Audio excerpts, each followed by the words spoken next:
Iran புரட்சிகர பாதுகாப்பு படையின் கடற்படை தளபதி அலிரெசா டாங்ஸ்ரி இஸ்ரேலின் வான்வழி தாக்குதலில் கொல்லப்பட்டதாக இஸ்ரேல் பாதுகாப்பு அமைச்சர் இன்று பிற்பகல் அறிவித்தார். ஹோர்முஸ் நீரிணையில் கப்பல் போக்குவரத்தை பெரும்பாலும் தடை செய்யும் நடவடிக்கைகளின் பின்னணியில் செயற்பட்ட முக்கிய நபராக அலிரெசா டாங்ஸ்ரி கருதப்பட்டதாக சர்வதேச ஊடகங்கள் தெரிவிக்கின்றன. இது தொடர்பில் ஈரான் எந்தவொரு உத்தியோகபூர்வ பதிலையும் இன்று பிற்பகல் வரை அளிக்கவில்லை. இதனிடையே மேற்கு ஆப்பிரிக்க நாடான சியாரா லியோன் நாட்டின் கொடியின் கீழ் பயணித்த துருக்கி நிறுவனத்திற்கு சொந்தமான மசகு எண்ணெய் கப்பல் மீது ட்ரோன் தாக்குதல் நடத்தப்பட்டுள்ளதாக துருக்கி போக்குவரத்து அமைச்சர் தெரிவிக்கின்றார். துருக்கியின் இஸ்தான்புல் நகரத்துக்கு அருகிலுள்ள கருங்கடலில் பயணித்துக் கொண்டிருந்த போது இந்த கப்பல் மீது தாக்குதல் நடத்தப்பட்டுள்ளது. ரஷ்யாவிலிருந்து பயணத்தை ஆரம்பித்த இந்த கப்பல் சுமார் 1 மில்லியன் பீப்பாய் கச்சா எண்ணெயை ஏற்றி சென்றதாகவும் அதில் 27 பணியாளர்கள் இருந்ததாகவும் சர்வதேச தகவல்கள் தெரிவிக்கின்றன. இதனிடையே மேற்கு ஆப்பிரிக்க நாடான சியாரா லியோன் நாட்டின் கொடியின் கீழ் பயணித்த துருக்கி நிறுவனத்திற்கு சொந்தமான மசகு எண்ணெய் கப்பல் மீது ட்ரோன் தாக்குதல் நடத்தப்பட்டுள்ளதாக துருக்கி போக்குவரத்து அமைச்சர் தெரிவிக்கின்றார். துருக்கியின் இஸ்தான்புல் நகரத்துக்கு அருகிலுள்ள கருங்கடலில் பயணித்துக் கொண்டிருந்த போது இந்த கப்பல் மீது தாக்குதல் நடத்தப்பட்டுள்ளது. ரஷ்யாவிலிருந்து பயணத்தை ஆரம்பித்த இந்த கப்பல் சுமார் 1 மில்லியன் பீப்பாய் கச்சா எண்ணெயை ஏற்றி சென்றதாகவும் அதில் 27 பணியாளர்கள் இருந்ததாகவும் சர்வதேச தகவல்கள் தெரிவிக்கின்றன. இஸ்ரேலை இலக்கு வைத்து தனது 82வது தாக்குதலை ஆரம்பித்துள்ளதாக தஸ்னீம் செய்தியை மேற்கோள் காட்டி அல் ஜசீரா செய்தி வெளியிட்டுள்ளது. இஸ்ரேலின் கட்டளை அதிகாரியின் ராணுவ கட்டுப்பாட்டு மையம் அதன் அணு உட்கட்டமைப்புடன் தொடர்புடைய தொழில்துறைகளை இலக்கு வைத்து ட்ரோன் ஏவுகணை தாக்குதல்கள் விரிவாக நடத்தப்பட்டதாக இஸ்லாமிய புரட்சிகர பாதுகாப்பு படை தெரிவித்தது.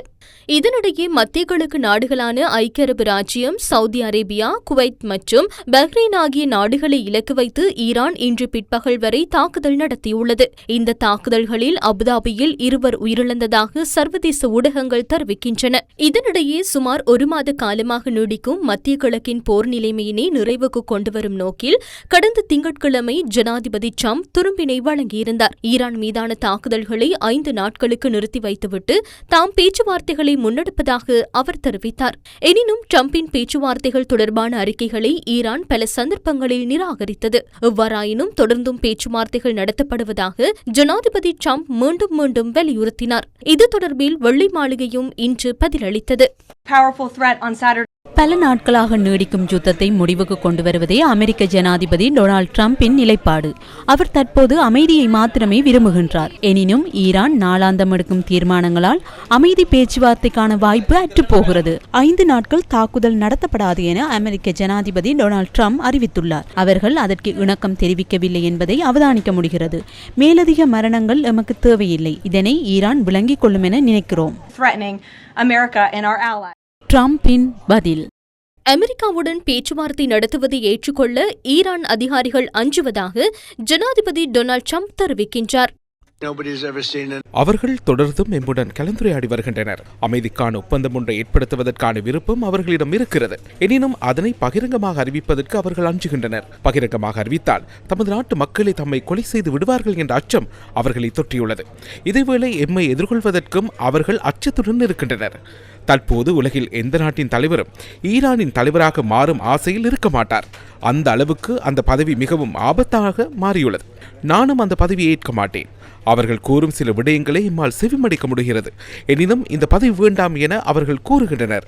அடுத்த ஆன்மீக தலைவராக உங்களை நியமிக்கின்றோம் என கூறினாலும் அவர்கள் அதற்கு இணங்க மறுக்கின்றனர். நன்றி, அந்த பதவி எமக்கு வேண்டாம் என கூறுகின்றனர். ஈரானின் பதில்: அமெரிக்காவுக்கும் ஈரானுக்கும் இடையில் அமைதிக்கான பேச்சுவார்த்தைகள் ஆரம்பமாகியுள்ளதாக கூறப்படும் கருத்துக்களை ஈரான் வெளிவிவகார அமைச்சர் மறுத்துள்ளார். நாம் எந்த ஒரு அமைதி பேச்சுவார்த்தையிலும் ஈடுபடவில்லை. எவருடனும் கலந்துரையாடவும் இல்லை. விசேடமாக அமெரிக்காவுடன் எந்த பேச்சுவார்த்தையும் நடத்தப்படவில்லை. எனினும் கடந்த சில தினங்களாக பல்வேறு தரப்பினர் பல்வேறு நாடுகளூடாக எமக்கு செய்திகள் கிடைக்கின்றன. அந்த செய்திகள் அனைத்தும் எமது நட்பு நாடுகள். அந்த செய்திகள் அனைத்துக்கும் எமது நிலைப்பாட்டை நாம் அறிவித்துள்ளோம். செய்திகளை பரிமாறிக்கொள்வதன் ஊடாக ஈரான் பேச்சுவார்த்தைகளை முன்னெடுக்கின்றது என யாரேனும் நினைத்தால் அது தவறு என்றே கூற வேண்டும். எந்தவொரு தொலைபேசி உரையாடலோ அல்லது நீங்கள் கூறுவதைப் போன்ற எந்தவொரு சமாதான பேச்சுவார்த்தையோ நடைபெறவில்லை. நாம் போரை விரும்பவில்லை. நாமும் சமாதானத்தை விரும்புகிறோம். எனினும் நான் மீண்டும் ஒரு விடயத்தை கூறுகின்றேன். நாம் போரை ஆரம்பிக்கவில்லை. யுத்தத்தை முடிவுக்கு கொண்டு வருவதற்காக அமெரிக்கா ஈரானிடம் 15 அம்ச கோரிக்கைகள் அடங்கிய முன்மொழிவை சமர்ப்பித்துள்ளது. ஈரானின் 3 அணுசக்தி நிலையங்களையும் மூடுதல், ஈரானுக்குள் யுரேனியம் செறிவூட்டலை நிறுத்துதல், பாலிஸ்டிக் ஏவுகணை தயாரிப்புகளை நிறுத்துதல், தீவிரவாத குழுக்களுக்கான உதவிகளை நிறுத்துதல், ஹோர்முஸ் நீரிணையை முற்றாக திறத்தல் உள்ளிட்ட யோசனைகள் அதில் அடங்குகின்றன. எனினும் குறித்த யோசனைகளை ஈரான் நேற்று நிராகரித்தது. தமது கோரிக்கைகள் நிறைவேற்றப்பட்டால் மாத்திரமே யுத்தத்தை முடிவுக்கு கொண்டுவர முடியும் என ஈரான் அறிவித்துள்ளது. அமெரிக்காவின் யோசனையை நிராகரித்துள்ள ஈரான் 5 நிபந்தனைகளை முன்வைத்துள்ளது. அமெரிக்க இஸ்ரேல் ஆக்கிரமிப்புகள், கொலைகளை முழுமையாக நிறுத்துதல், மீண்டும் ஒரு யுத்தம் ஆரம்பிக்கப்பட மாட்டாது என்பதற்கான உறுதிமொழியை வழங்குதல், யுத்த இழப்புகள், நட்டஈடு வழங்கல்கள் தொடர்பில் தெளிவான உறுதிப்படுத்தப்பட்ட கொடுப்பனவு முறையொன்றை முன்வைத்தல், இதில் தொடர்புபட்டுள்ள அனைத்து எதிர்ப்பு போராட்ட குழுக்களும் யுத்தத்தை நிறைவிற்கு கொண்டு வருதல், ஹோர்முஸ் நீரிணை மீதான ஈரானின் இறைமையுள்ள உரிமையை சர்வதேச ரீதியாக அங்கீகரித்தல், அதற்கான உத்தரவாதத்தை வழங்குதல். 2 நாடுகளும் தமது முன்மொழிவுகளை சமர்ப்பித்துள்ள போதிலும் அமைதிக்காக அந்த முன்மொழிவுகளுக்கு உடன்படுவதா இல்லையா என்பது தொடர்பில் இதுவரை உத்தியோகபூர்வமாக அறிவிக்கப்படவில்லை.